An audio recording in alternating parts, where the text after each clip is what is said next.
Hello, everybody. Welcome back to another episode of Banter on the Rocks. We got myself, Tim, and we have John, as always. Hmm. Two of us. Another great episode we have for everybody today. We're excited to be here. Definitely pumped up to talk about a action-packed weekend, to put it Hmm. lightly. Also, before we get started on everything and kind of go into the details of that, we just wanted to remind everybody about Find the Good brand. We are brand ambassadors with them. I recently ordered some merch over the weekend myself. You can see John is repping that wonderful looking sweatshirt. I think Hmm. that's might be the one I ordered. Looks Yeah. great. Excited to see it. I think this weekend they had a nice promo as well of getting a hat with any hoodie purchase. So Yeah. really cool. I know the sales are, definitely there. And speaking of sales, if there isn't one even, use our Banter 805 code and you will get 10% off as well. Hmm. So that's, definitely a great thing. Also, it all goes to a great cause and supporting, mental health and the biggest wealth for us all is, the health physically and mentally. Really finding the good in your day-to-day life can make Hmm. all the difference in the world and can change a bad day into a good one. So definitely this merch in general is just a great reminder of that. Just thinking positively, leading a positive life. We only have one to live, so it's important to make the most of it with your loved Yeah. ones. So, yeah, and continuing on with that too, I definitely want to mention, what we have going on for today's episode. We have some NFL hot takes. Week 6 just wrapped up with Monday Night Football. It was a great game, exciting. We have MLB playoffs and uh, also some college football Heisman talk. I feel like it's, time to get that going. Hmm. We're about, a little bit over that halfway point so Yeah. far. So definitely some names showing up and, John and I have some, kind of front runners there. Maybe some dark horses too. And Yeah. then we'll get into a little bit of our, I don't know, we'll call it a Halloween October segment here at the end also. We have a fun Yes. little topic there that we'll get to. I was gonna say before we get started, we're just gonna start sharing our drink choice. Because like as always, banter on the rocks. We like to have a little drinks, a few drinks maybe sometimes during the episode. So today I'm doing just a Jamaica and tequila, something simple.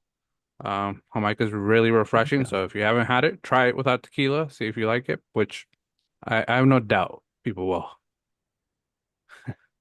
Yeah, I will. Sounds great. God, you always kill it with your drink game, John. I love it.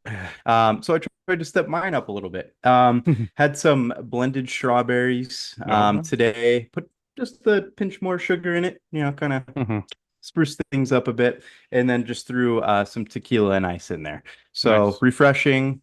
Tequila's great. It's been warm Hmm. still, so I mean it's October. It doesn't feel like fall yet in California. Yeah, So tequila hits the spot. it does. It does. But to get started, we'll start with our NFL hot takes. And I think one of the first ones we have, we've talked about this player before. We've talked about this team in the past as well. But just Trevor Lawrence and Doug Peterson. As you guys saw, they played the early game on Sunday, and Trevor, for me at least, Trevor Lawrence just looked lost. He looked scared, and you know, a number one pick and being one of the few high paying quarterbacks to just not play well, and Caleb Williams just showed him up. I just don't know what's going on with him, man. Is it the hair? Is it too long? Too smooth? What's going on? What do you think, Tim? God, I prefaced this in the off season. That contract was a nightmare from the get-go. Yeah. A big thing is why? Hmm. He hasn't proven much. He had that one playoff win. It was a come from behind victory. Outside of that, outside of Yeah. being a number one pick, I haven't seen the talent personally. Nothing's there to back it up. I think Doug Peterson's certainly on the hot seat there, which we'll dive Hmm. into a little bit more also. But I don't know. He has the weapons. Travis Etienne, I know he got banged up this Hmm. past game, but he's kind of fallen off of a cliff, Yeah. and there's just zero flow to that offense. Wide receiver core is bleh. They have a good Hmm. rookie, but I don't know. It's rough. Maybe it is the hair. Maybe that's a little bit too free Hmm. flowing. Maybe less Maybe. focus on the hair. Put it in a bun. Just start Yeah. rocking. I don't know. Yeah. But it's a rough start, and Caleb. look like the dude, Yeah. Yeah, no doubt. I really liked Caleb's game. That one, what was it? 4 touchdowns, just to look like the leader, making those Hmm. throws. I think a lot of people probably started doubting him his first few games because he wasn't playing at that level I think we all expected. But I think we talked about it a little bit. It's going to take time for these rookie QBs to get up and running. And, I think Caleb's finding his stride. I think this team is finding their stride. Their defense is pretty good as well. So, the Bears, I think, is a team to look out for if they continue just developing because they are a young team. But with Trevor Lawrence, and the team, like you mentioned, the hair, the wide receivers, Gabe Davis, I think they thought he was going to be their big go-to target because he did so well with Josh Allen and the Bills, but he also just looks like meh, like he was dropping a ball that one in the end zone that looked like should have been an easy catch for him. He's getting paid millions of dollars. They got to make those catches. So, um, we'll see what happens, but Yeah, Christian Kirk too. Only one touchdown on mhm, the year. Not yeah. really doing a whole much. Talk about a guy they threw a lot of money at also. And Evan Ingram kind of went back to his old form, 10 Hmm. receptions last game. Yeah. But the running game, completely non-existent for them. Uh, I don't know. I won't say throw in Mac Jones because that won't get much better. No. But that team is just, I mean, 1-5. They're not going to win anything in that division either. Mm-mm. Texans look great. Colts are, kind of making a run here. Hmm. And on the other end of that game, though, I mean, you nailed it. Caleb, 4 touchdowns, only one pick. Hmm. DeAndre Swift, huge Yeah. revitalization out of him this past couple weeks. That O line obviously means that's performing. Maybe better Hmm. flow to the offense after Caleb got more comfortable. And, Keenan Allen's been back, so he's looking good too. Hmm. Had a couple touchdown catches last game. But definitely a force to be reckoned with. And just Hmm. NFC North altogether is ridiculous. I Yeah. think there's a crazy stat out right now where I think, combined outscoring opponents is over 60. I think the next closest is the AFC Wow. West with a combined 20 outscoring. So Dang. that division as a whole is killing it. Hmm. Yeah, it's going to be an interesting one going down the line. And I know that another topic you want to talk about is Detroit Lions. Yeah. Lions kind of looking fierce. Uh, Hmm. Terrible loss of Aiden Hutchinson this last week. That was Yeah. a really gruesome injury. Prayers out to him. Hopefully he Hmm. recovers quickly because you never want to see anything like that, especially with a huge talent like him. But Hmm. in general, John, what do you see in that team that you feel like has continued to click or has gotten even better than last year? I think it's just a desire to win, and I think it's their coach. I think Hmm. they're behind their coach, and I think that's what a team needs to be successful. Because you need that head coach. That's someone that motivates you and really pushes you to the limit in a healthy way. Because we could, I think another topic, Nick Sirianni, another coach, but I think we have some feelings about him. But you know, Campbell, I that's a coach I'd want to play for, just his attitude, and I think that's what all these players are playing for. And the way they ended last year, I think they knew they could have been in the Super Bowl. They were right there. I was hoping for that what was it, Taylor Swift and an Eminem Super Bowl, showdown. It would have been awesome. Hmm. Um, but I think it's all these players, and I also think it's them believing in Jared Goff. You know, I think a lot of us probably when Jared Goff got sent over to Detroit thought that was the end of his career. Matt Stafford was there, couldn't get anything done. But look what Jared Goff is doing this team, and I will say I'm impressed and surprised of how good he's doing. And if he could win a Super Bowl with them, that's just a slap in the Rams' face because it's like they give up quite a bit for Goff and didn't trust him, in the long run. Definitely. Yeah, especially after that first Super Bowl appearance. Obviously, it didn't Hmm. go the way they wanted, but again, they played the Patriots in that one. That's always Yeah. a tough matchup, no matter who's playing them. And Jared Goff was also super young at that time. I think he Hmm. was only, what, in the league a couple of years at that Couple point. years, yeah. And And I don't know. I mean, Dan Campbell really won me over in the off-season show that they had. Can't Hmm. think of the name of it, of course. Hard Knocks. Hard Knocks. And that was a couple, they were on a couple years ago. Yeah. And just the way Dan Campbell ran that team and he's a player's coach, was once a player. Obviously a big win against his former team when he played against the Cowboys this past weekend. Hmm. But I mean, what a fun dude. And you can see the team kind of reacting that way. I think Jared Goff, I saw a clip that he got game ball and he Hmm. had like a perfect passer rating this week. He just played Yeah. outstanding. But dude goes up to Dan Campbell, says, dude, you're our rock. Here's your game ball for you. You beat your former team. Congratulations, blah, blah, blah. And it looked like Dan wanted to like shed a tear at that moment. So Hmm. obviously the camaraderie in that team, it might be second to none. Yeah. That's legit. Yeah. You can tell he runs that team well. Hmm.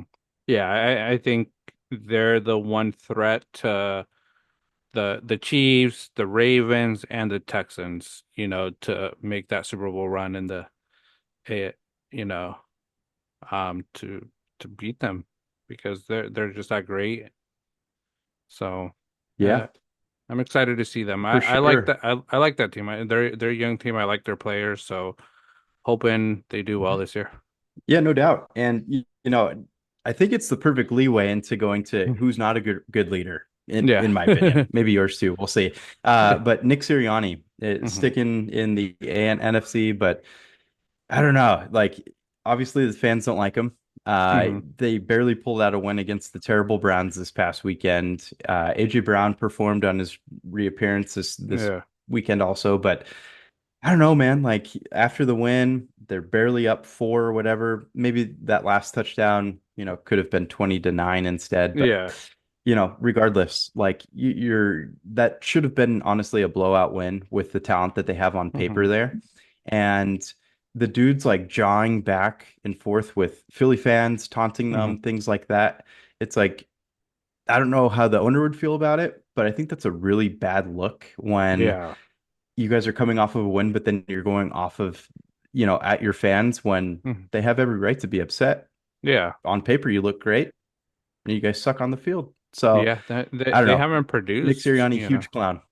Yeah, they aren't producing, they aren't playing the way I think a lot of us thought they were going to be one of the top NFC teams. And I think that team has struggled because of coaching. I think we talk about it a lot. Coaching matters, and some of these coaches outcoach themselves. And I think Sirianni's one of them that he's just making mistakes that doesn't help the team, and that's why they're losing. And, I think the fans actually have a right to be mad. We saw it in the Dallas game. The Cowboys were getting booed in their own home stadium. You know, that's a crazy thing to happen. America's team, so Yep. called. So I think it's fine. Yeah, I'm not a big fan of his coaching. I think he might be on the hot seat if they don't make a change, if they don't improve the record this year. But I think that's what's always happened to Philadelphia Eagle coaches, though. Doug Peterson was there, took them to the Super Bowl. Then, like, what was it? After a year or two, he got let go because he was just making dumb choices, just like he is in Jacksonville right now. So Sirianni's going on that track. Yeah, no doubt. And obviously, Philly's a tough crowd. I Hmm. think everybody who watches sports knows that, and it doesn't matter which sport. But Yeah. in general, I kind of feel like if Sirianni, kind of as you mentioned, doesn't really perform, I think that there's going to be a mutual parting of ways this Hmm. offseason. Uh, who knows if he'll get a job after that? Maybe if there's a team that's desperate out there, but or they start losing, fans turn on him. He continues to go back and forth with them. They cut ties earlier on in the season if it's a complete wash. Hmm. I'm interested to see. Um, that's a very, very, very winnable division this year. Hmm. Just obviously there's rookie quarterbacks involved with the Commanders, even though he's looked phenomenal. Yeah. Um, Dallas is obviously, as you mentioned, abysmal. What a birthday gift to Jerry Jones also. I heard it Yeah. was his birthday yesterday. Oh, really? Oh, Yes. man. That Here's a must big be. FU. Uh, That's funny. but hey, they didn't do anything in the off season, right? Hmm. So, I mean, get blown out. I mean, Yeah. not really a shocker. I know we were talking trash this offseason and hammered the under on them. Hmm. But I just I don't know. I'm interested to see, but I'm also interested to see if the Giants can maybe turn something around this year, and then of course the Commanders. I think it's really cool Hmm. what Jaden Daniels is doing over there, and Yeah. it's an exciting team. Yeah. Yeah. He's good. I watched some of the highlights of that game yesterday because he was playing my Ravens and he kept them in him, 7 point game at the end. We ended up with a W, which I'm happy about, but he played well. So Jaden Daniels, great QB. One thing with the Eagles, I was going to ask you, Tim, if Sirianni goes, Mhm. what are your thoughts? And it just like popped in my mind. Jason Kelsey taking over as head coach. Do you think that's a possibility? He's hometown favorite. He's always at the Eagle games. Great guy from the looks of it. Coaching wise, who knows? But, you know, do you think they'd be interested in doing that or? It's a possibility. I think he's a really outspoken guy. Another guy that could be a great player coach, kind of like Dan Campbell. He Mm-hmm. brings a certain attitude. He knows how that team works, especially if a lot of the same players are there. He could help Jalen Hurts out a lot too, I'm sure. Hmm. Um, that's a great option, but there was one name that came to mind a little bit quicker than that, and that was Bill Belichick. Bill I think Belichick. if that job becomes available, I think Bill's a big name to put in that hat, to be Yeah. honest with you. Um, Okay. Again, winnable division, Yeah. and I Bill's out there. I don't think he's done coaching. I will say No. that. And then maybe a good leeway to bring Jason Kelsey in as an O coordinator, Yeah. lineman coach if he wants. Hmm. I think those are De valid options. develop under Could be a Bill. fun one. Yeah. Yeah. Oh yeah, absolutely. And then, Bill's obviously getting up there in age, but Yeah. maybe kind of be the predecessor or not predecessor, kind of follow up on him too. Hmm. Good mentor No, yeah. situation, maybe. We'll see. Yeah. Yeah. It's an I interesting think, one. I like that. yeah. I think Bill Belichick will be a candidate for any opening this next year.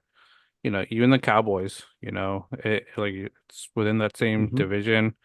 Jerry Jones needs to win now, especially after paying Dax, paying CD, you know, who knows? But I've heard Bill Belichick for a lot of teams, but we'll see what happens. Um, but one team that needs a change that I think needs a change, I think you think needs a change, the Browns, and them announcing that they're sticking with Deshaun Watson. I think it's just after this last game not playing well, I think it's just time to move on. But I think you mentioned it. I think we've heard the reports. It's not really a coach's decision right now, it's an owner's decision. And I think it's because they put so much money into Deshaun Watson, but I I don't know why they're still doing it. If I was a Browns fan, I would be angry about that because I think, you know, there's better quarterbacks right now out in this league that they should trade for or even start, within their own team. For sure. It almost seems like the more they continue to start Deshaun, it just seems like a cruel punishment for how all he's done off the field. Hmm. Just making him face Yeah. the crowds, continue to underperform, look like garbage, throw hissy fits on fourth and goal and doesn't want to be competitive. I don't feel for that dude in the slightest. But I kind of have a question for you, Hmm. John. Do you feel like this is more of a owner trying to feel like he's right with what he spent on Deshaun, or more of a coach trying to coach himself out of this role to get the hell out of Cleveland? Um, I think it could be a little bit of both. I think it's more an owner thing though, because he spent so Mhm. much on Deshaun, and like I say, the reason we're seeing all these high contracts for quarterbacks, it's because it started with Deshaun Watson when he didn't even deserve that money. He hadn't shown anything. He had all those accusations, like, why pay the man that much? And then all these players that are doing well. So I think the owner is sort of trying to is hoping the old Deshaun Watson comes out, what he did with the Houston Texans, because that's a great Deshaun Watson. He played well. He took that team pretty far, but I think it's more an owner thing. I think the coach is just sort of like, whatever, if this is what you want, you're paying me millions of dollars, I'll do that. But I think the coach is just trying to get these years of experience before his next gig. No doubt. Yeah. In if I were Stefanski, if he lasts all season, I would pleasantly walk away because that dude would be a very top candidate for Yeah. another role. He's a very good coach. It's just he's Hmm. dealt kind of a tough hand, Yeah. to put it lightly. And I feel for Browns fans. Obviously, they've Hmm. been through it, and you kind of thought you had a good team going, and a nice little uprising last year with Flacco at the helm. But Hmm. I don't know, back to it, just miserableness and not Yeah. looking great. And kind of transitioning to a different topic, on a more positive note, Hmm. Flacco. Yeah. Definitely want to ask you this, John. Hmm. Has Flacco taken over as starter in Indianapolis? I'm gonna say no right now because Anthony Richardson, I think, still shows a lot. But I think what he has done is he's shown that he could still play, and any of these QB needy teams should make a trade for him. Because, like I say, he's taken the Colts, he's done well with them without some of their big players. There's no Anthony Richardson. Jonathan Taylor's been out the last two games as well. And, they lost last week. It was a close loss, but he kept that team in there and they won this week.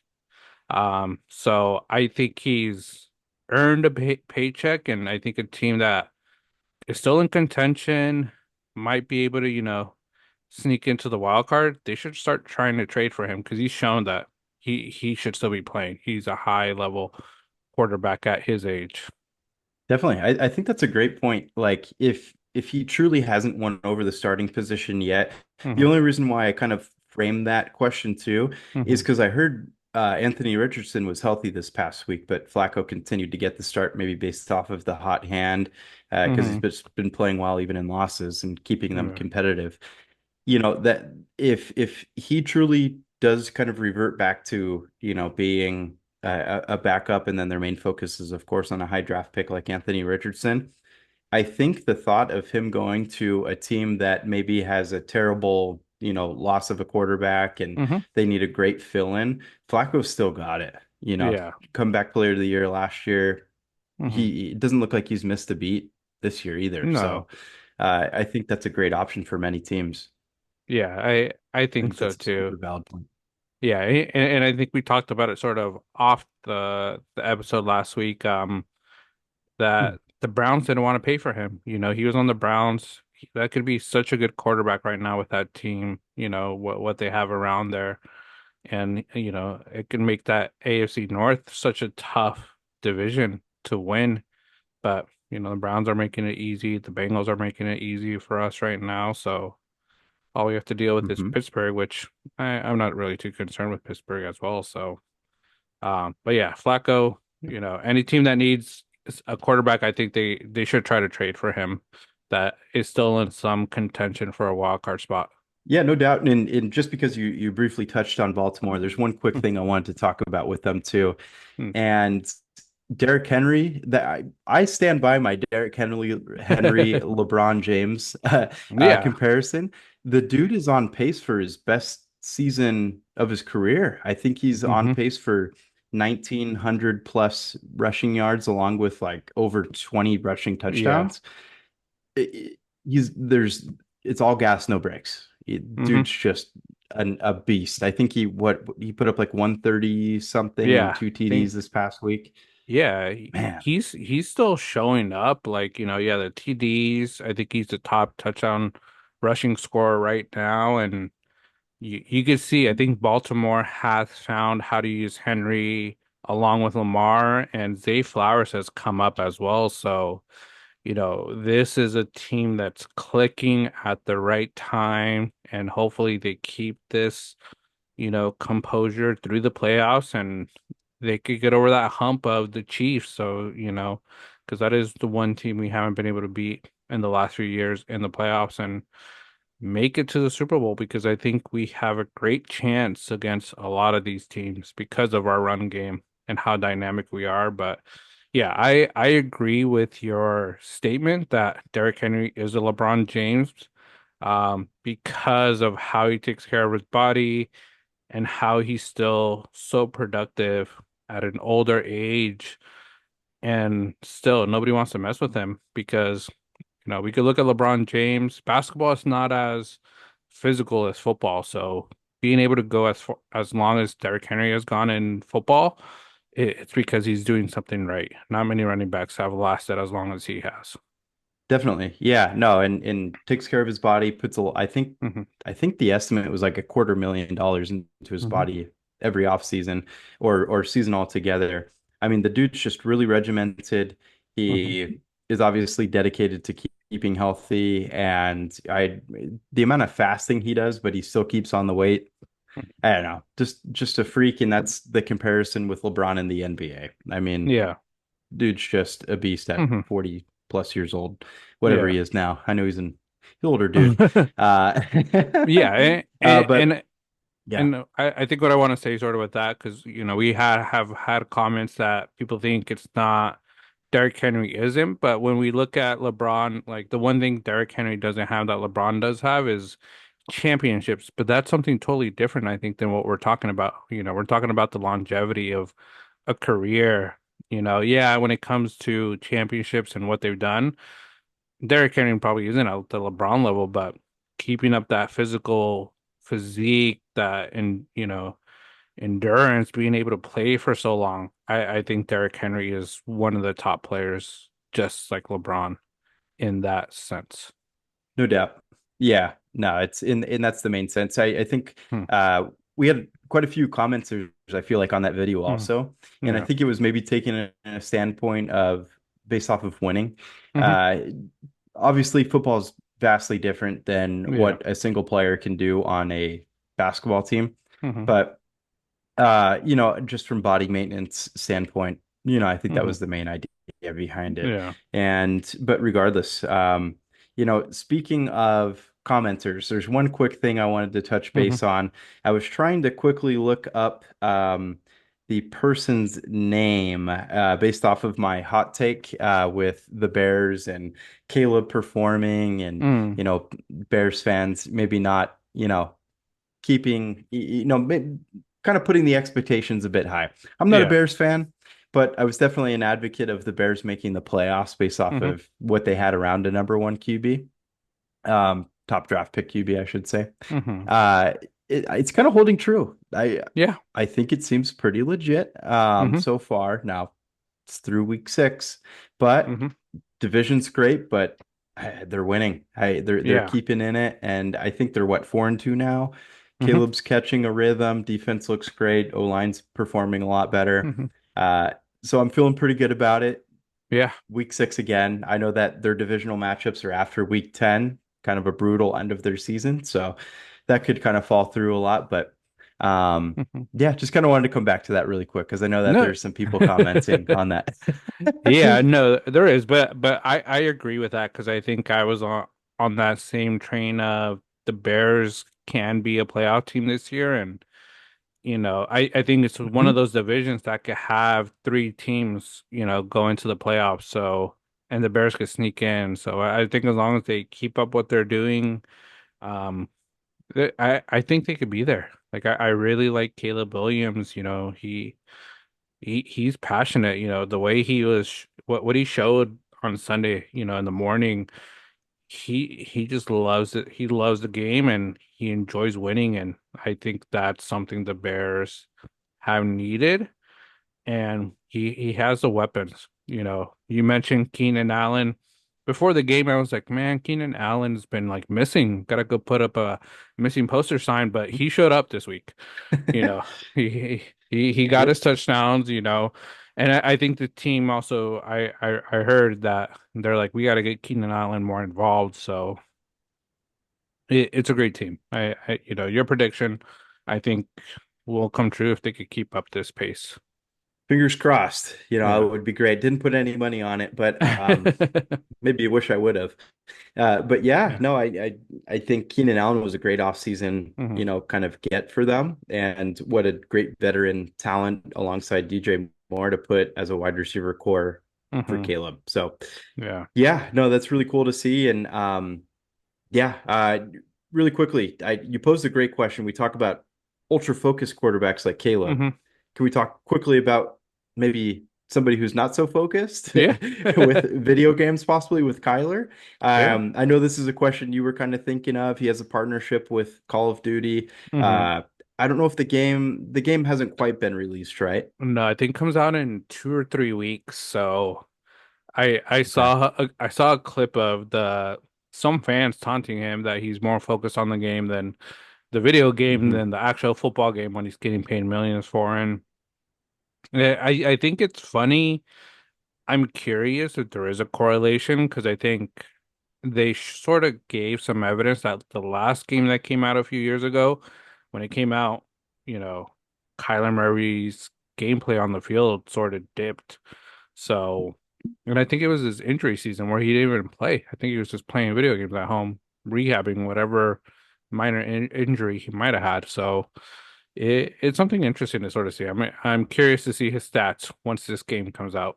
For sure. Didn't they kind of low-key give him like I won't make a direct comparison, but kind of like a Jamarcus Russell treatment, Hmm. where are you really looking at this playbook right now? Just Yeah. send him maybe a fake tape or include some verbiage in his contract that says, hey, you'll go through this tablet of info Hmm. versus playing Call of Duty an X amount of hours a week or Yeah. whatever, just to gain your focus. I think it's valid. Obviously, he's young. Everybody loves video games these Mm. days, but I don't know. It's when you're paid that much, time to focus on your career. No, yeah. And I I think that's think a it, valid point.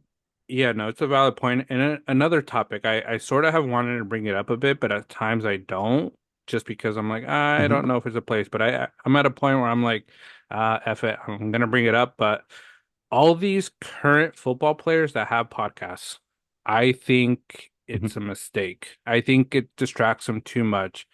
I enjoy hearing them. I think if they do it during the off season, great. It's your off season. But during the season, like Michael Parsons, he's posting his podcast weekly, which, kudos to him for getting it. But I'm like, man, you're getting paid millions of dollars to play football and your team's just blowing and, you're focused on your podcast at times. Like, I'm just like, is that really the best use of your time? And I don't know if it's just sort of it's me being a hypocrite because, like I say, we both work a full-time job and we're doing this on our side as well, but I'm not getting paid Hmm. millions of dollars to go win a football game, So Yep. it's a thought I've had, like, is it smart? Mhm. Should the teams limit their players of what they do outside of football during the season? Because, like I said, they're investing so much money into these players. And if they're not fully focused, like, is it even worth it? I think that's a perfectly valid point. And I'm glad you brought that up, John, because I think Micah Parsons is the perfect example of this. You have a team that just got absolutely destroyed by another Mm-hmm. NFC talent, and Micah Parsons hasn't been healthy, and obviously they're missing him. They still Hmm. have a record that keeps them competitive to possibly win that division too. Hmm. And it's a really bad visual, honestly. Like if I were a Cowboy fan, my team just lost 47-9. Hmm. Defense isn't there. Offense is obviously another equation, but like and then you're in your spare time, you're focused on something that really isn't necessarily relevant to what you're doing on the field. Hmm. Granted, maybe it's X amount of hours compared Hmm. to the lengthy amount of time you put into your rehab or Yeah. practicing things like that. But it does seem like a distraction, Hmm. and I think that's something where, hey, put down the mic, let's focus on the season, get a Hmm. really good co-host or somebody that can kind of take care of in the season stuff. Maybe you make a Hmm. bye week appearance on your show, or Yeah. you have, an extended period of time between games. Pop on. But yeah, I think that's a really bad visual on a team Hmm. that's just lost 47-9 and you're supposed to be Yeah. competitive. You're America's team. There's a microscope on them. So I Yeah. think that's a great point. Yeah. No, it's just something that has like popped in my head. I've thought about it, the I think Travis Kelsey, Jason Kelsey, they sort of started this trend, their New Heights podcast, I think, really blew up. They're still doing Hmm. it.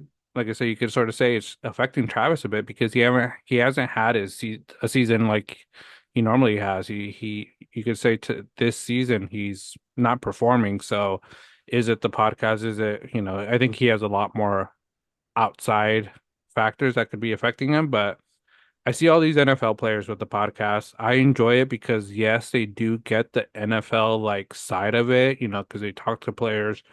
They're part of the game, but I'm like, is it distracting? And are you guys more focused on your podcast, growing it and getting money through that than where you're getting paid millions of dollars? Because I know, I think it's Marlon Humphreys of the Ravens who has a podcast, and Hmm. I think it was a report I read that he was a little frustrated with Travis Kelsey, Jason Kelsey, because they got that $100 million contract, for their podcast. And it's like, where's my money? You're taking all the money, but I'm like, dude, you're getting paid millions of dollars to play football.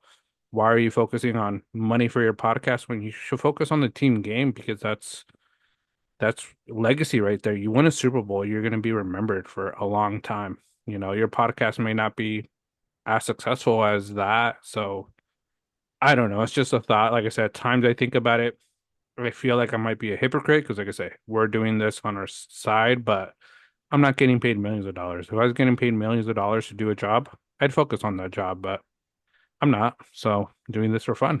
Absolutely. One day, John, One we'll day. make millions here. Just Yeah. but Hopefully. in general, yeah, exactly. And I think that's all to the point of winning fixes everything. Hmm. Imagine the spotlight that would be on Travis Kelsey. He was at the Yankee game tonight with Hmm. Taylor Swift in a box.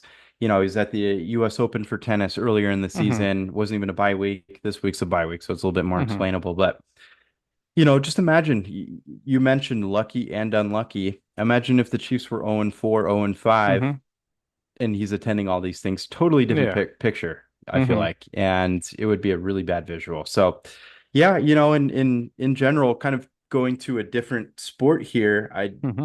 I know that you have some stuff you want to get off your chest here about A little. maybe the Dodgers versus Padres Hmm. series that finished up. Obviously, we're into a new series now that it's Monday or Hmm. later in the week, but um, kind of a bad, visual or, a visual in general. It was spoken out a lot about the Padres' reaction to what Ken Rosenthal Hmm. had to write about them, and certainly wanted to give you the mic here Yeah. and see how you feel.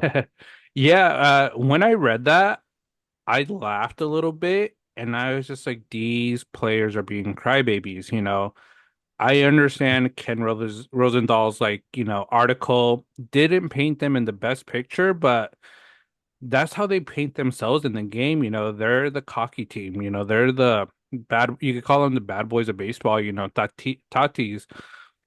I'll say it. I like his style of game. I enjoy watching him play. I enjoy watching him hit the homers, and that attitude. Like I enjoy it, and for me, my thought is like that is you guys.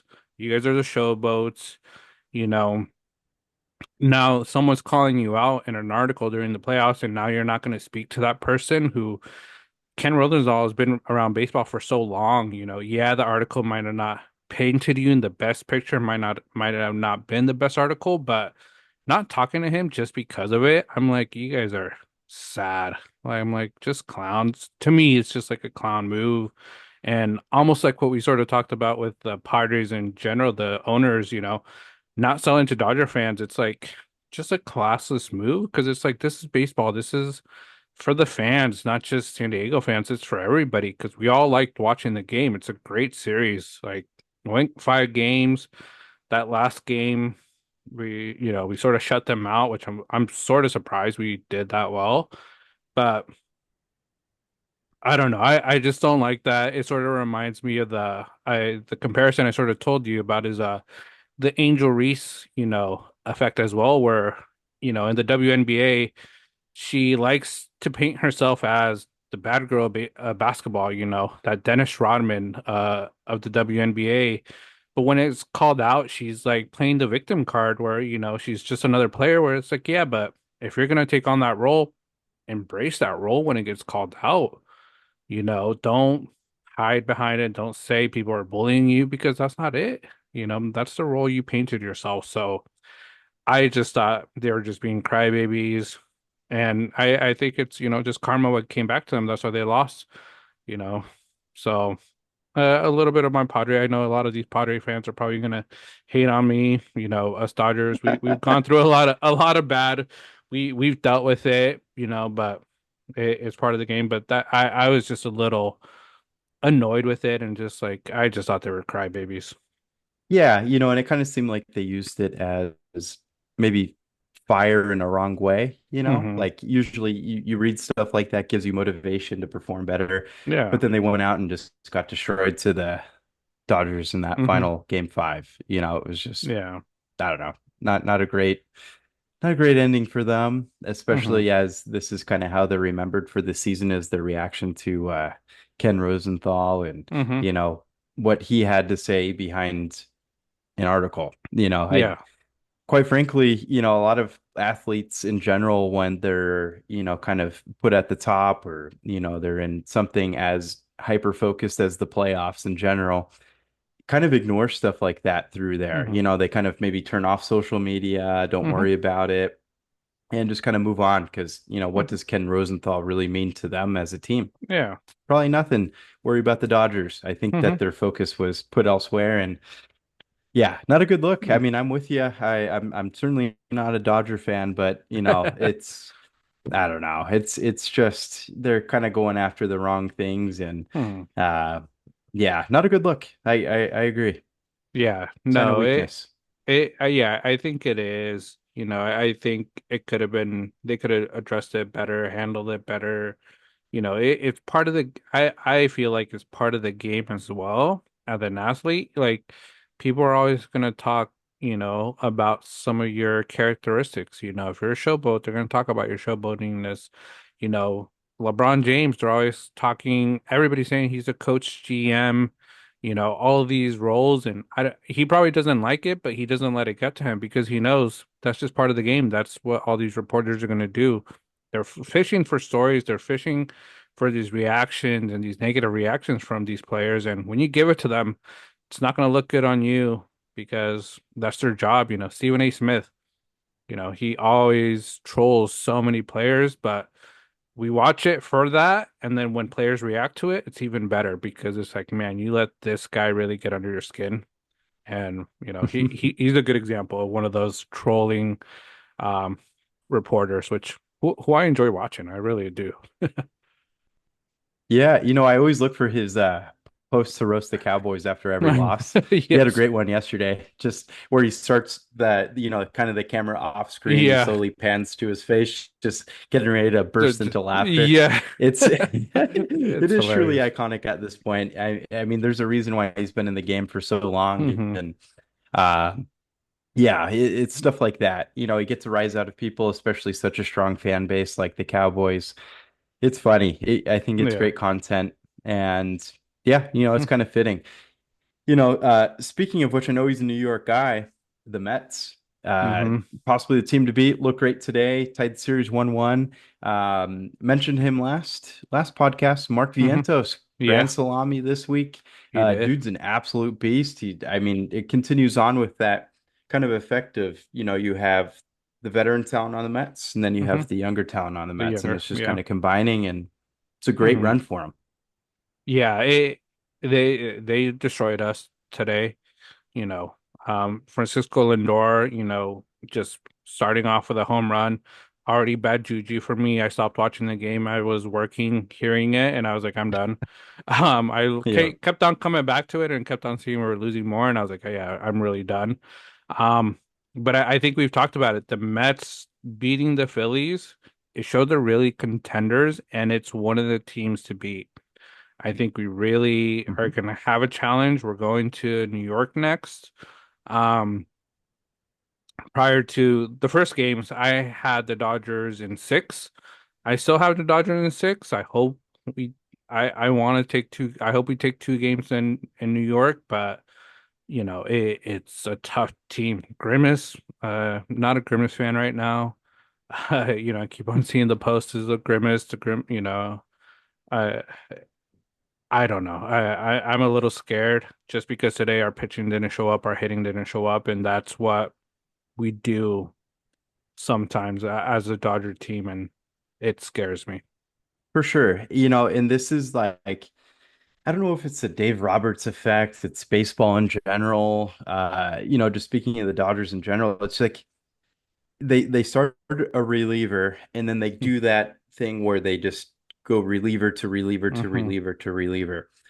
We kind of prefaced a couple weeks back that, at least, in my opinion, obviously you're a Dodger fan, so you Mm-hmm. might think a little bit differently, but the biggest thing that will hold them from a World Series is their pitching, Mm-hmm. specifically their bullpen. Yeah. And today's a perfect example. They have home run right off the bat. Their first guy only throws an inning. Then they Mm-hmm. have pitcher come in, Knack, who gives up 5 earned runs. Obviously, one of them being the grand slam. And it's just a recipe for disaster, I feel like, when you Mm-hmm. don't have five key starters for a series Mm-hmm. or one great starter who can maybe beat out that rotisserie of five. Mm-hmm. And I think it's just where they're most vulnerable. Yeah. You kind of beat them at their own game. Mets, obviously have good pitching to get them this far too. Manaya's been Mm-hmm. phenomenal. He pitched a Mm-hmm. great game again today. I think that's it. I'll eat my own words if they win it all, obviously, but I think that's what's going to hold them back is their pitching. No, I agree. Like as a Dodger fan, I don't want that to be true, but I always thought prior to the postseason, I'm like our pitching has to be great. We can't be doing that where the bullpen sort of playing the whole game because they're wasting their arm as well, and then they're not going to be ready for the longer games. This is a 7 game series. If we go 7 games playing this way, I don't know who we're going to have for game 7. We're going to bring Kershaw, who hasn't pitched and is injured. Who are we bringing? So I think pitching's a big key factor that we need to sort of figure out. We need our starters. I think we have 3 solid starters. If we could get them going into some late innings, then we have a good, chance to survive. But the other piece for me is we just need consistent hitting. Today it just wasn't there. Otani Betts not being consistent, and there are $1 million players, and what I always see, and like I say, I'm not as big a baseball fanatic, know baseball as much as other people, but I always see them swinging for the fences. They're going for those home run balls, and I understand you want to have those in the postseason, but you just need to get hits. I saw a stat where Otani, without runners, runners in the bases, he's like not hitting at all, but with runners on the base, he's making contact and he's getting runs batted in. So it's like if that's the recipe to win, let's just get hits. Let's not worry about the bangers trying to freaking get home runs, make history. Let's just get a W. Let's get this World Series win. That's what matters. For sure. Yeah, no, and with what you just talked about, Hmm. that's pretty much where baseball is at in general now. The Hmm. Mendoza line just continues to get lower and Yeah. lower and lower and lower. I think back when, you and I were younger, the Mendoza line I think was typically around 250. You hit Hmm. 250 or above, you're a solid hitter in the league. 250 and below, there's room for improvement. That Hmm. Mendoza line, it's honestly at 200 at this point. If you Yeah. hit over 300, you are like one of 10 players in the league at this point. Hmm. It's pretty ridiculous. Everybody swings for the fences. It's all about, getting that certain, launch angle is a Hmm. big word that they use now. And it's just baseball's changed so drastically that um, it's home run or nothing a lot of times. Yeah. So, that being said, the Dodgers are good at that because Hmm. their lineup is just Yeah. it's monumental. It's one of the best of all time. It should be with the $1 billion payroll they have. Hmm. But in general, it's just yeah, it's just where baseball's at. But once you get to the playoffs, stuff changes. Hmm. And the Dodgers, they've played a lot of games so far. They haven't won these Hmm. series very easily. Um, so I don't know. And I was kind of thinking about it today too. just series in general. Like, kind of moving past Mhm. the Dodgers here slightly, but I'm thinking in my head, do I prefer more of a Subway Series Mets Yankees Mhm. or a Dodgers Yankees World Series? Both are fun. Obviously, Dodgers Mhm. started out in Brooklyn, made their way Yeah. west, and I know I'm excluding the Guardians. Shout out Guardians fans. Your team's obviously very good. Made it this Yeah. far. It's an exciting team. But, I just feel like I'd prefer to see the mix of those three teams play each other, Mhm. um, which is all exciting. I feel like Subway Series is a rejuvenation, something that we haven't Yeah. seen for 20 plus years now, and Mhm. great historical moments there. I don't know. Out of the two, who do you prefer to see in the World Series, John? Guardians or Yankees? I don't think I want to see any of the teams. I just want to win. I just want to erase Yeah. everything, lift that World Series Yeah, championship trophy. Um, I for sure. I don't know. Like the Yankees have the hitters. Yankees have some good pitching. I think they struggle with that. Guardians, I think they're a good all-around team. Um, I think just for the entertainment, I'd want to see Yankees, Dodgers. I think that's what America would want to see just because it goes back to the classic, you know, just two old teams that have always been successful being there. The Subway Series, I'd be really interested in seeing that. I think we saw it. It's been a Mhm. while since we had that series, but that would be interesting as well. But I don't know how much America would want to see that. I think money wise, if I'm MLB, top dogs, Yankees, Dodgers, that's where I'm going to make the most money. Um, but baseball wise, I think Yankees, Mets, Dodgers, as long as one those make sure that those teams are in there, it'll be top dollar and good baseball too. So um, we'll see. I have the Yankees winning it in five. I think they're going to win it a little easier than the Dodgers are. Um, but that's just me from the last 2 weeks of watching baseball and knowing baseball. Yeah, no, for sure. I think you can't go wrong with that prediction. I have the Yankees as well. Hmm. But I think that's going to be a really exciting series also. They had a Hmm. pretty commanding victory today, in Yeah. general, but I just think that is just true to form for them. I just think they have the pitching, they obviously have the hitters and Hmm. the talent there on both ends. So I see the Yankees, kind of pulling through on the East Coast. Hmm. And to be honest, I think the Dodgers will make it. It Hmm. it pains me in my heart to say, but I do think that will truly be such a fun World Series to watch. Ohtani Hmm. versus Judge, I think is the main headline you make there, and Yeah. the two biggest hitters in each league this year, and what an Hmm. exciting series that would be in general. I mean, you have Dodger Stadium, which is iconic in it of itself, and then you have Yankee Hmm. Stadium. So. Yeah. I don't know. That's a monumental Game. World Series. I that's an Yeah. exciting one. Yeah. I think the last That's a big one, classic. like, yeah, the last big one like that was when we played the Red Sox and hey, we got destroyed. I'll admit it. I'm pissed. Vera still rubs it in my face every now and then because she's a Red I'm Sox fan, sure. but this will be the next big one. So I hope we can pull it off. Like I say, the Mets aren't a team I'm just brushing off. If it was the Phillies, I'd be even more scared, but I'm a little concerned with the Mets because they got a consistent team. So it's going to be good baseball. I think the next few weeks leading up to the World Series, it'll be a lot of good baseball. Definitely. Yeah, it's exciting. I know we talked about it before. This is the best time of year for Hmm. baseball.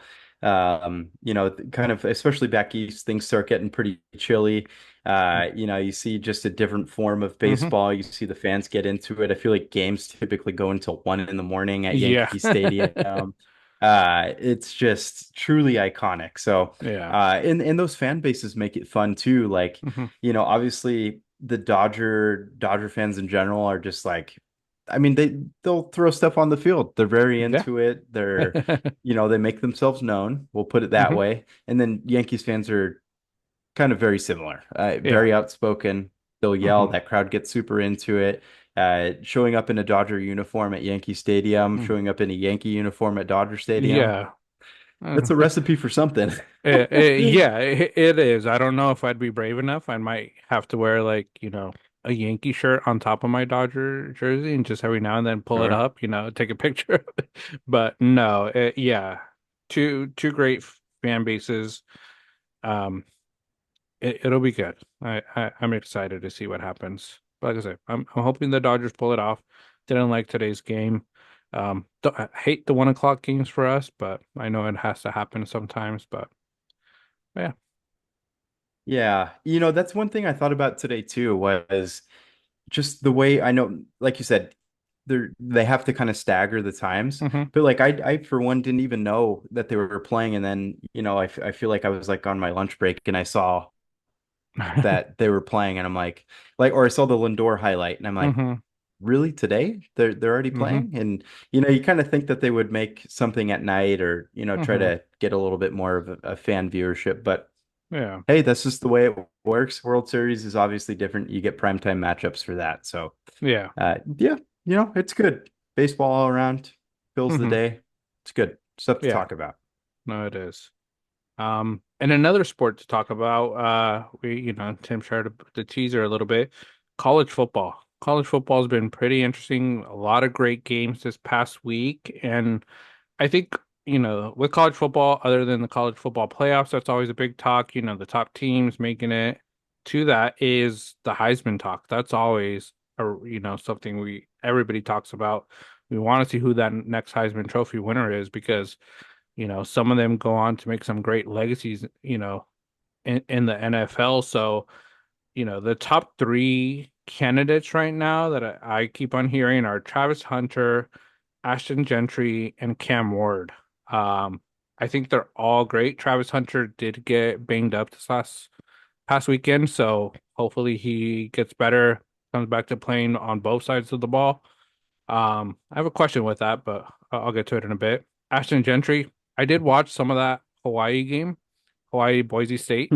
That dude's a beast, man. He's just Yeah. a runner, so I'm excited to see him play more. And then Cam Ward, he had a off week, but he's just showing up. But what are your thoughts on the top three, Tim? I think that those are the best players Hmm. in all of NCAA football right now. Jalen Milroe, I know that we're going to get into dark horses, but I'll kind of throw him out there as mine. Hmm. I think the biggest thing that is obviously killing his chances was that loss to Purdue. That was just really Hmm. bad. And um, you know, the three that we discussed. I mean, Travis Hunter, he's doing it at both ends. He has Hmm. interceptions, he has touchdown catches. The dude's just a freak highlight show. Hmm. I mean, you need a clip of something, hit up Travis Hunter. That dude's Hmm. just an absolute beast.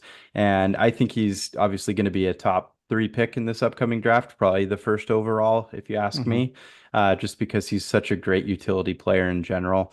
Excited to see where he goes. But getting into Genty, Hmm. dude is just insane. And in last week, kind of funny because I had mentioned that he looks very similar to like a Marshawn Lynch, the way Hmm. he kind of just kind of goes through the line, but then he can bounce off of Yeah. defenders, get yards of separation, but still bulldoze ahead. And he's just a broken tackle machine.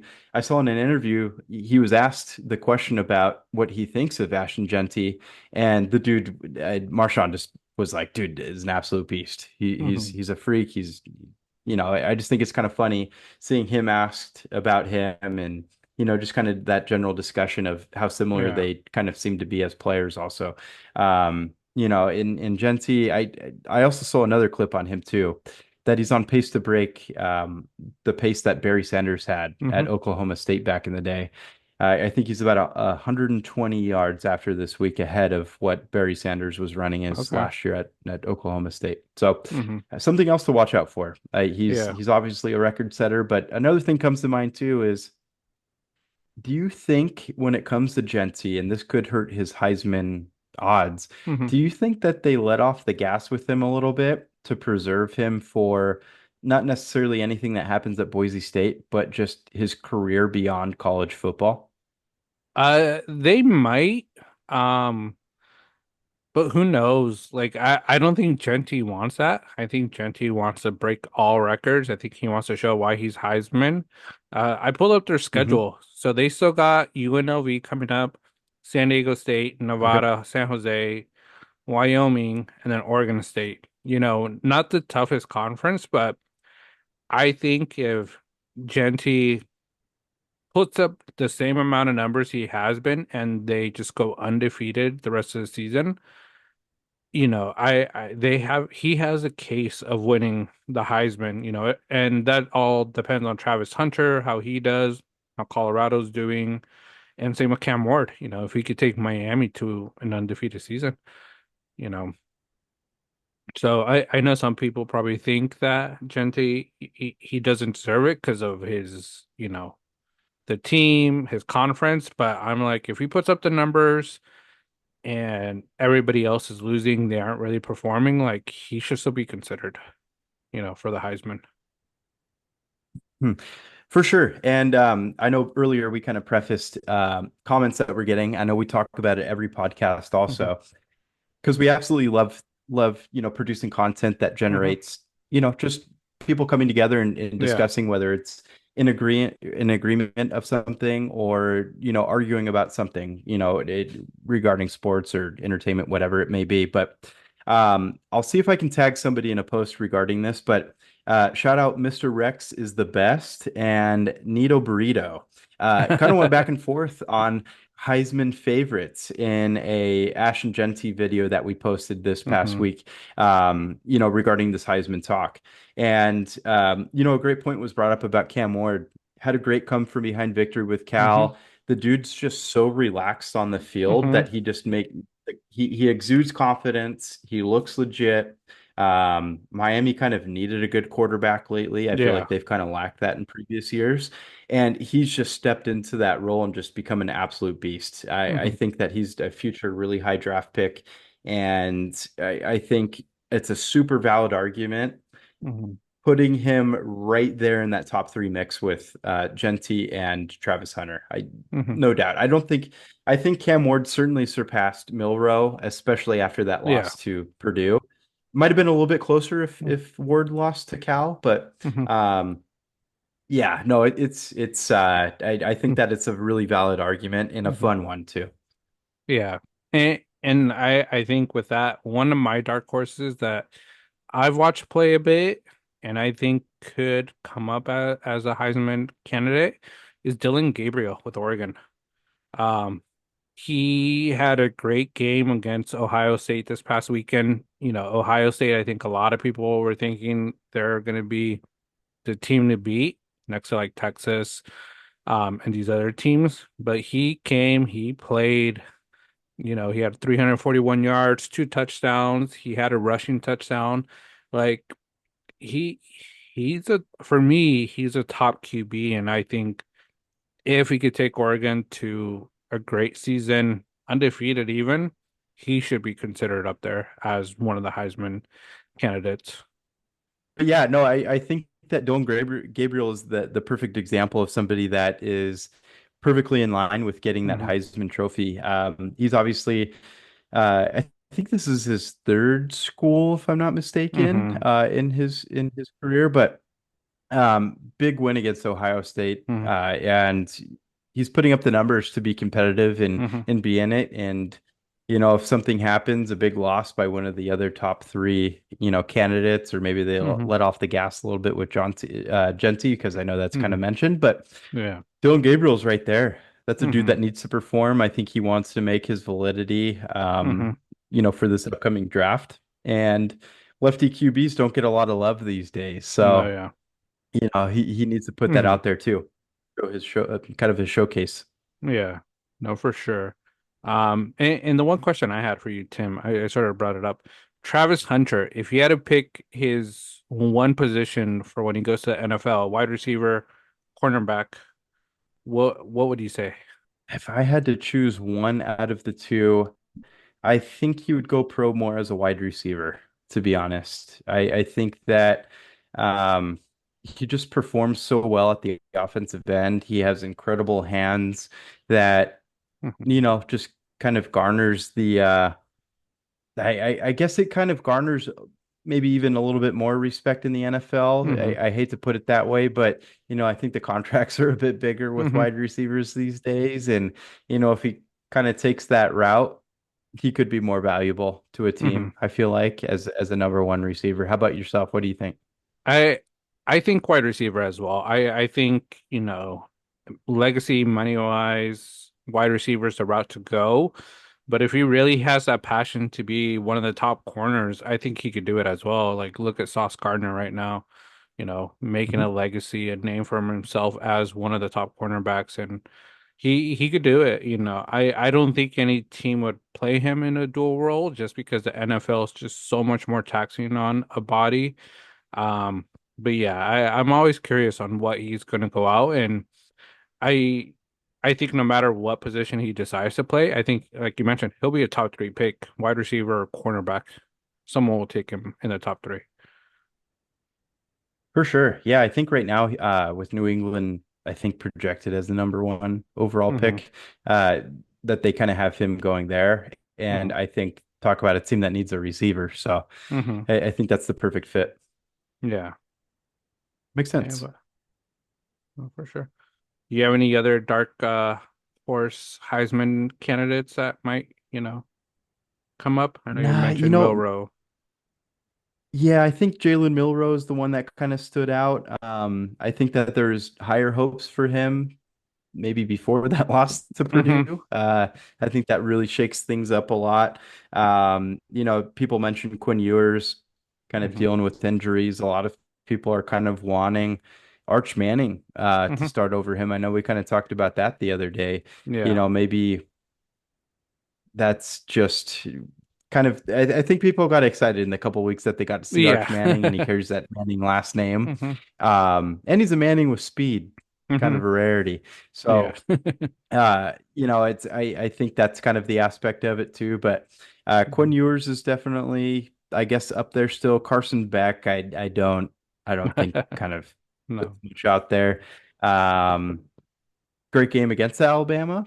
Jalen Hmm. Milrow ended up on top in that one, but yeah, no, not a whole lot stands out. I Hmm. know Shadir Sanders was another big name that people threw out there a lot this past offseason, but Hmm. they've had some pretty tough losses. And, Yeah. without Travis Hunter, what would Sanders really be right now? Hmm. Minus the last name, I don't think he's really performed all that great. So, Hmm. um, yeah, no, nobody's really kind of standing out to Proper. me besides maybe Jalen Milrow is kind of next in Hmm. line. How about yourself? Just kind of Dylan Um, Gabriel? yeah, for me, it's just Dylan Gabriel right now. Not many other players, but I think that could always change just with losses, upset wins, and these players performing, just really showing out. So that's what I like a lot about college is just the passion these kids have because they know they got to play their best game because they're trying to make a career and they're trying to provide for their families because you make it to the NFL as a top pick, even in the first few rounds, you can set up your family for a good amount of time. So, a lot of these kids are really trying hard and that's why I think it makes college so much fun to watch. So, so yeah. Yep, completely agree. Absolutely. Mm-hmm. Yeah, no, it's where stories are made, and that's what makes draft day so much fun to watch too. Hmm. Everybody works so hard to make it there, and I think this next draft is going to be a lot of fun to watch also. Hmm. Just kind of talking about these names and who's going to become available. I think that Yeah. it's going to be a great draft moving forward. Um, yeah, in moving along, kind of outside of sports, with it being October. Hmm. I know we kind of wanted to get back into last week. We kind of talked about, the whole AI internet Hmm. takeover with, the dead internet theory, and that was a really fun topic. And Hmm. we'll continue on with these throughout the month. Maybe Yeah. we'll carry it on throughout the past October because I Yeah. just feel like these are fun topics to talk They about. are. They are. But this week, I kind of wanted to throw the question out just about haunted locations. It can be Hmm. worldwide, it could be local, and these are kind of truly haunted areas, not like a Hmm. haunted house that's, kind of made up Hmm. and stuff like that, but Yeah. things that maybe have a history, a past that, could be dark and maybe some unrest, I feel like Hmm. in the afterlife in general. I think that there's a lot out there and speculation and stuff like that. If you could be a believer, not believer. Yeah. But I think it's an interesting topic that kind of occupies our minds at times. Hmm. In straight away here, John, is there any haunted locations, again, worldwide, local, that you would stay a night or wander alone and, kind of describe that location and would you do it?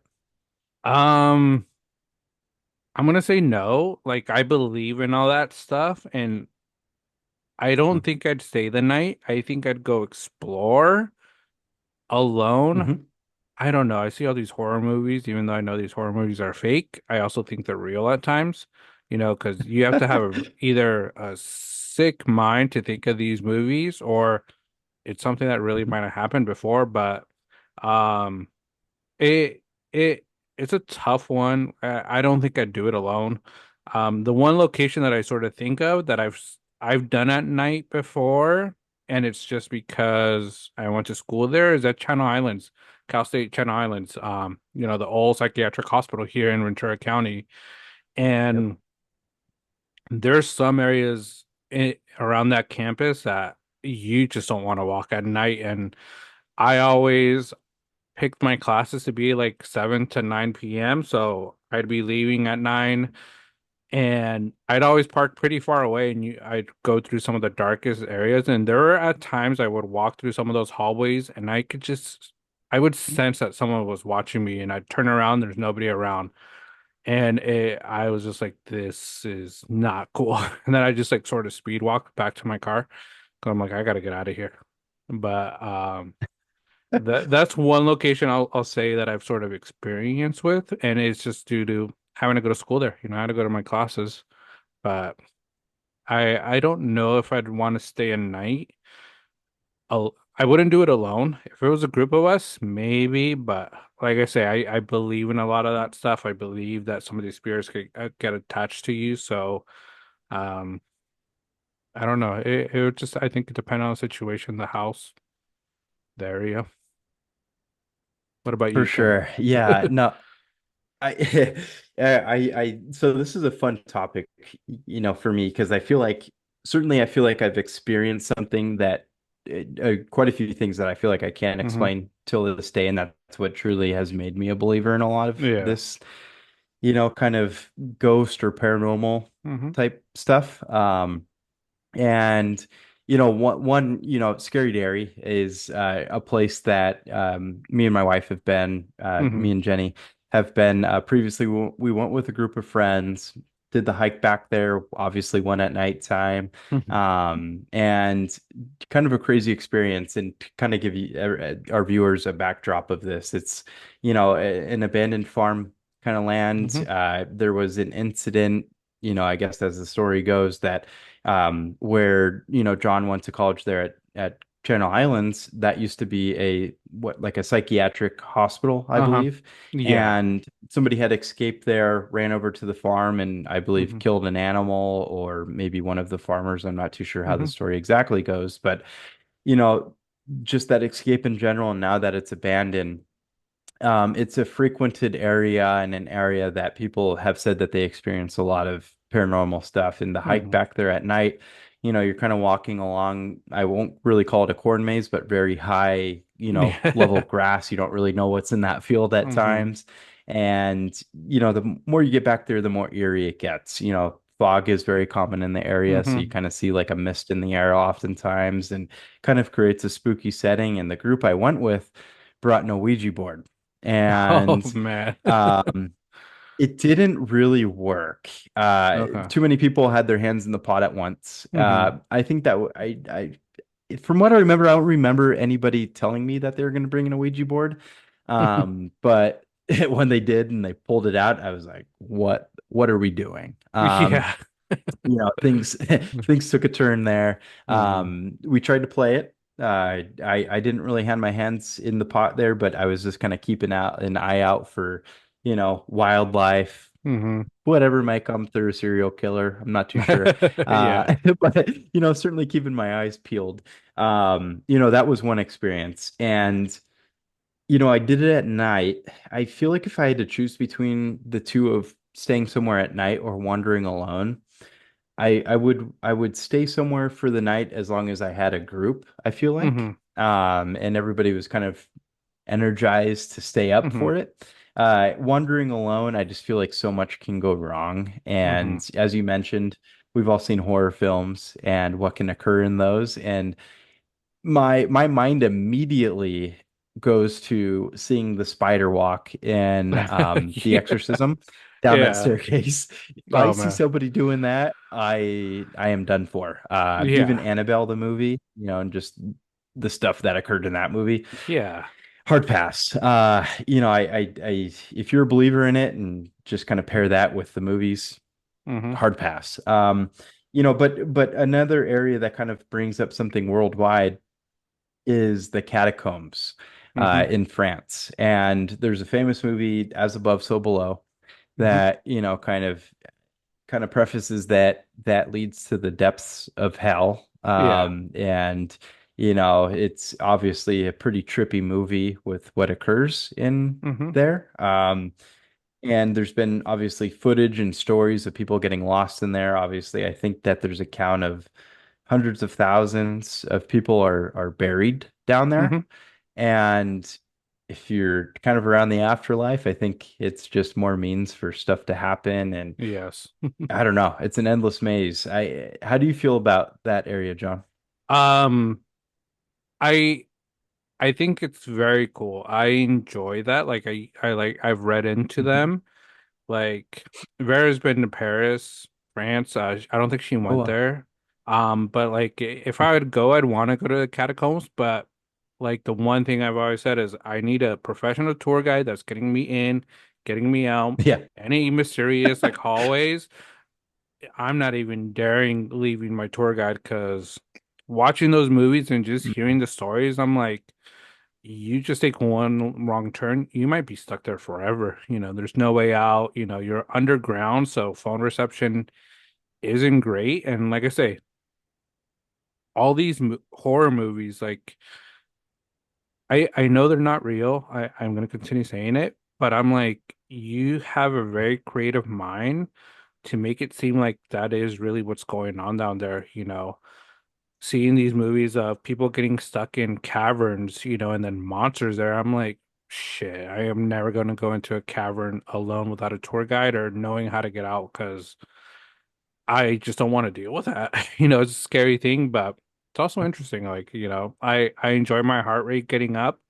Um, but it's interesting. I believe in the catacombs. I would want to go visit them one day just because I think it's a great part of historical, just historical, features of France and just, something. But like I said, I need a tour guide. I'm not going to try to sneak in there. I'm not going to try to do that alone with a map. I'll pay someone hundreds of dollars to take me in there. Yeah, no, no, no, I completely agree. Yeah, no, I think I'd be on the same exact page. Yeah, I Yeah. actually, kind of what brought this question to light too was I saw a TikTok the other day and it looked just like the film of As Above, So Below, Hmm. where, you kind of like go off the grid Hmm. in a major city, but you kind of fit through like manholes, and then that leads to a separate like made tunnel where you're squeezing in, you're crawling through it, Hmm. doing a bear crawl. And I saw a video very similar to that. And they kind of reached a point where it turned into a rave. Now that kind of seems pretty, Hmm. uppity and kind of like a cool scenario kind of thing that, it's like that. But Hmm. obviously in the movie, they crawl through and then they reach like it seems like a cult or some type of, Yeah. Yeah. You reach the afterlife. Lucifer gathering. Yeah. Yeah. Yeah. So, it depends on what you make of it. But I just feel like you're so easily lost. And Hmm. I don't know if you've seen that video where the guy's traveling the catacombs alone, drops his camera in the middle of the water, and then because he's kind of freaking out. Like Hmm. he lost his way and there's no way out. And as you mentioned, reception's really bad and the Hmm. camera's just lost forever and nobody knows where the guy went.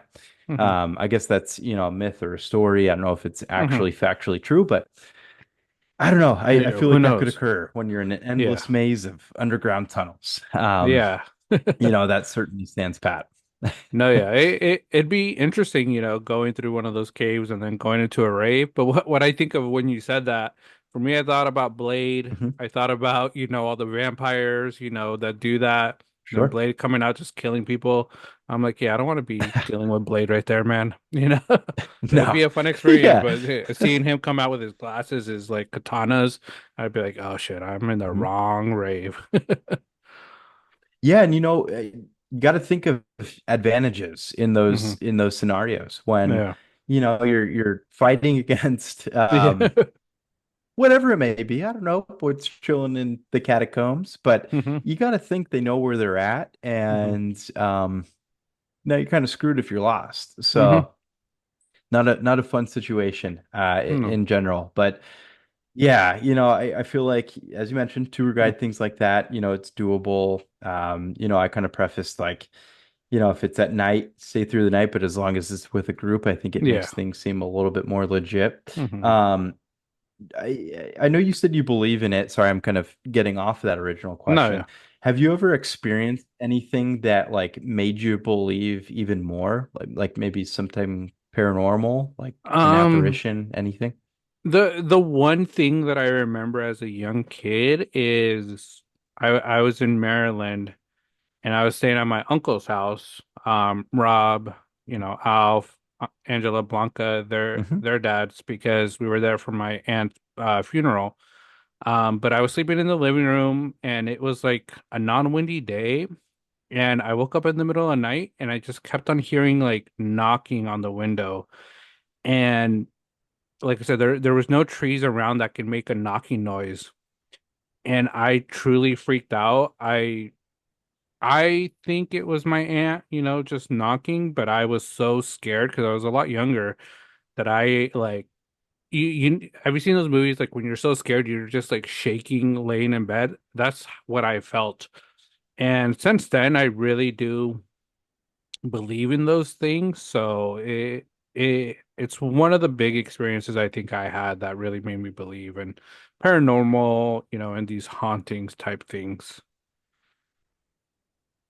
For sure. Yeah, no, and I feel like experiences are things that kind of lead you more to believing, Hmm. in these types of things. I uh for one, I guess I'll bring it up, where me and Jen played the Ouija board once. I think I And remember you what you told me because I think it's when we lived in the same apartment complex. You were downstairs. I That's think me right. me and Vera were like on the third floor. You told me, and I was like, "Hey, I'm not going to their house Yep. ever." After that, Yep, I remember that's what Eh, one of the managers of the community said as eh. well. They were asking me what did I do because a lot of things went haywire in that building after we Mhm. did that. Mhm. Um, but to kind of preface it, we kind of gave it a run, and Mhm. it was a makeshift board. We didn't go purchase one. We just made it out of Mhm. cardboard and then used like a shot glass as a cursor. Mhm. And I think Jen set up like my wife set up like five candles in front of Mhm. us, and they were all lit. There's no Mhm. air conditioner on, there's no heater on, nothing that Mhm. could create a breeze. There's a certain way that you kind of start this Mhm. kind of segment, things like that, and in kind of speaking with whatever's there. And out of the five candles, when we first or actually I don't think it happened yet. It was at the end, but we started kind of going through it, Mhm. and we asked it a question, and then it asked its name and it spelled out its name, and Mhm. I kind of looked at my wife and my eyes were getting really really watery because I think I Mhm. was just really shocked. I didn't Yeah. necessarily want to play a whole lot, but Mhm. I was kind of shocked by like what I felt. And I looked at my wife, and she her hands were more of like vertical versus or horizontal versus Mhm. vertical, so you can't really like, I guess you don't really have an advantage over it. Mhm. I guess is how it was. And she was like, "Hey, I'm not moving it. I'm not spilling anything." And I'm Mhm. like, what's going on? Because Mhm. I was kind of staring at her.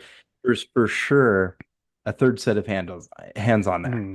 Yeah. and all of a sudden, I think it kind of sensed to like me and my wife going back and forth, saying like, "Hey, you're moving it," and then she's like, "No, I'm not. You're moving it," and then we were just Mhm. kind of going back and forth like that. I think it kind of sensed that because all of a sudden it started going 0, 9, 8, 7, 6, 5, 4, 3, 2, 1, 0, 9, and then Mhm. kind of just going reverse numerical, Yeah. numbers, and just the force it had doing that. And then there's a certain way, glad we did this, glad Jen did the research into this. There's a proper way to say goodbye, or else, Hmm. the spirit lingers. Yeah. We said goodbye. And then all of a sudden, it did feel like there was a release from the Hmm. cursor itself. And then out of the five candles that were in front of us, only the middle candle flame flickered. The other two did not. So it's almost like something left. Hmm. And then later that night, like it gives me chills thinking about it because it was like it was real, like it felt Hmm. legit.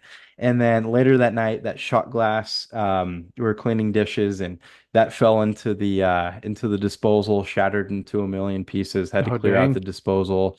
I think the next night the building fire alarms went off for no reason at all, and it was the only building that went off. Um, and then one of my other fellow coworkers, because it was like a community I worked at, Hmm. one of my fellow coworkers was at a townhome on the corner, and they had a motion sensor camera. And that motion sensor camera, they were out of town, I think, for the weekend. They came back and said their motion sensor camera never turned off once, and it detected something in their bedroom constantly moving to keep it on the whole Mm. time.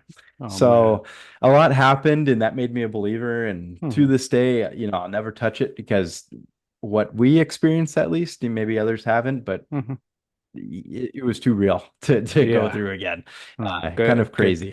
good thing I moved out of that community eventually. Yeah, for No, sure. Yeah, no doubt. But that's crazy. Yeah. it's this is the time of year to kind of look back at things like Hmm. that, and some of it's spooky for fun, movies, things like Hmm. that. I think it's a fun time of year to kind of get into, and Yeah. yeah, no, it's the paranormal. Eh, As everybody sees, it seems like me and John are believers. yeah. No. What one question I was gonna ask, sort of haunted locations, things like that, movies. Yeah. Would you ever take a like car ride, like cross country, and go through like these deserted like areas, just farm with like nothing, sort of like the Texas Chainsaw Massacre type, areas where your car breaks down and there's just nothing around. Like I've always thought about it. I'm like, I want to travel cross country, but I'm like, I need to be in populated cities. I'm like, it freaks me out thinking going through that type of scenario where there's only like one or two cars ever, for some time and getting stuck or lost. Yeah, no, I've kind of thought about that too. Like, I think a really popular thing is people kind of living off the grid these days where, Hmm. they have work from home jobs and they're able Yeah. to still work full time, but travel wherever they want to go, which is a really cool lifestyle, if Yeah. you're able to make it happen. Um, and kind of thinking about that, it's brought up something like that where like, hey, what would it be like to rent an RV and then take it Hmm. cross country and then, leave the RV and then fly back or something like that. Yeah. Um, all of us, we've done drives, whether it's from Hmm. like LA to Vegas or LA to Phoenix or, Hmm. you name it. Um, or throughout the country in general. I feel like there's always those areas or pockets where there is nothing, Yeah. nothing, just freeway and Hmm. desert or Hmm. grasslands or, what farmland, whatever. Um, I don't know. That's an excellent question. It also brings up that other movie. What's that like pterodactyl looking figure that Oh, comes down? It drives that old Jeepers fashioned Creepers. car. Jeepers Creepers. Yes, Yeah. perfect. Hmm. Yeah, I feel like I would picture something like that. Hmm. Chainsaw Massacre is another one. Like, you kind Hmm. of pair it to movies. Like that's your visual for things Yeah. oftentimes. And if you think about that, it would freak me out because it's like you're Hmm. cruising along at, 70 miles an hour, Yeah. whatever, and not a care in sight. But as soon as Hmm. that car stops and you realize where you're at, Yeah. man, like No, yeah. it changes things for sure. I remember one time, to kind of like preface this, I was traveling from LA to Phoenix, and the 10 freeway, obviously that's a really Hmm. well-traveled freeway across the Yeah. country, but we pulled off to a random exit. I think, Theo at the time, our son needed something, so we had to park, and it was middle of night. We were doing like Hmm. a late night travel. We pulled off, and then the number one thing I remember is just looking up at the sky I Hmm. feel like, city lights kind of reflect and you don't really get a good visual of what the Hmm. nighttime sky holds or whatever. Yeah. Super clear night. And I felt like you could see the entire constellation with how Hmm. quiet it is. There's no smog, there's no clouds, Hmm. anything. And just knowing how quiet things can get out there and visible, it is freaky. It's also Hmm. fascinating, but there is Yeah. a really freaky side of it. Um, Yeah. is there like something that like crosses your mind regarding this scenario that kind of keys you in on something? I think it's just like seeing movies. I think the same thing. Like where we've gone to Joshua Tree, and some of the Airbnbs there's not many houses around you, and like I said, I enjoy that factor of looking up at the sky, being able to see the constellations like clear. No smog. You just turn off the lights, and there's still a lot of light because of all the stars. But then my horror mind comes into set where the stranger. Someone's gonna come knocking on the door trying to kill us, and I'm just like, what the fuck am I gonna do? Like it's just For like sure. I cannot not think of it, just because I enjoy watching the Mhm. movies. I enjoy getting scared, but when the time comes to it, I'm like, shit, I don't even know what I would do in those situations. Absolutely. Yeah, I completely agree with you because my Mhm. mind went to that same exact thing. One night for our anniversary one year, we did an Airbnb, just a solo night in Topanga. Mhm. Obviously, it's very woodsy, but a beautiful area, Mhm. multi-million dollar houses, you name it, blah, blah, Yeah. blah. And we're staying at this very old home. I think it was built in the early 1900s, but very pretty, had a nice backyard, things like that. But one of the doors just didn't lock Oh, at all. And it led to the outside. yeah. And the entire night, I was thinking about that fucking door. The Sorry, excuse my French. yeah. And it's hard to sleep. And It is. you're in the middle of nowhere. Nowhere. I mean, Mhm. Topanga's in Yeah. LA, but it's like you're still in the woods though. A Hmm. lot can happen. You have Manson caves in the middle of LA too, so Yeah. you never know. But yeah.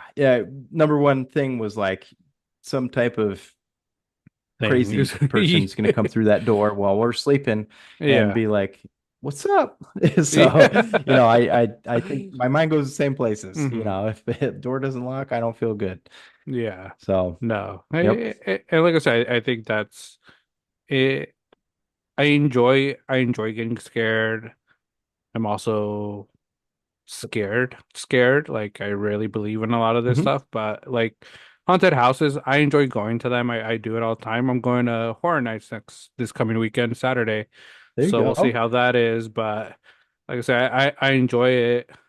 I enjoy watching horror movies, but I'm also a big baby about it. I'm very scaredy cat. I believe in a lot of that stuff. So a little contradicting, but fun. I enjoy getting my heart rate up. Yeah, some people choose skydiving as their source of Hmm. adrenaline. I don't think I would. I think I would rather choose some type of haunted thing as my Hmm. source of adrenaline. Yeah. And Horror Nights is a great way to do it. I feel like that's a really fun thing. I haven't been there in a really long time. Hmm. I heard Not Scary Farm has really upped their ante. I heard people Yeah. are really going there a lot too.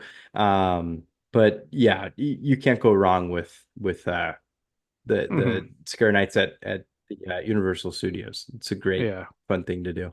Yeah. It'll be fun. I'll do a little mini vlog, show you guys my heart rate before and after, showing Vera's heart rate I because love that. she gets a little bit more scared than I do, but hey, it's a Sure. fun time. So no, I'm excited for that. And with the Halloween topics we have, it's always a good thing to do, fun thing. So if you guys know of any other haunted houses, things like that, let us know. Maybe we'll venture out if we get a chance to go to them. I know you shared a few, Tim, that I don't know if I would do because they get a little handsy with you. And like you showed me that one video, someone getting tased. I don't know if I can handle getting tased. Oh, yeah. Oh man. What is that? Was it 17 below or something like that? 17th door, I think, or 17 something. floors, 17 doors. Yeah. Yeah. And they literally have tasers. Hmm. I think they shoot you with, I don't think it's paintballs, but BBs, something. Yeah. They, they I showed another video to John that I came across on my For You page on TikTok that There's a kid being Drag. obviously an adult, but like being Yeah. dragged through by their feet through a hallway. Yeah, It's man. kind of crazy what people Mm, will put themselves through for the mm, scare, and I mm, think it's all a source of adrenaline. mm, You know, I don't know. I feel like I would do it. I just think that it seems fun, but it seems like fun with boundaries in a way. mm. Like obviously they're not going to kill you, but Yeah. it's like I think the scare of trying to escape a room in enough time before something comes after you Yeah. is just huge source of excitement. Hmm. I don't know. That'd be a fun vlog idea for next year. I feel like Hmm. if we signed a waiver Hmm. and did something, I know you said you wouldn't be down for it, but Hmm. if we Hey, if maybe we if get enough people want votes to for see it, it, if people want to see it, let yeah, us know. I'll get We'll taste. do it. We'll do it Uh, for the content. Like I said, yeah. we'll get a group of people. I know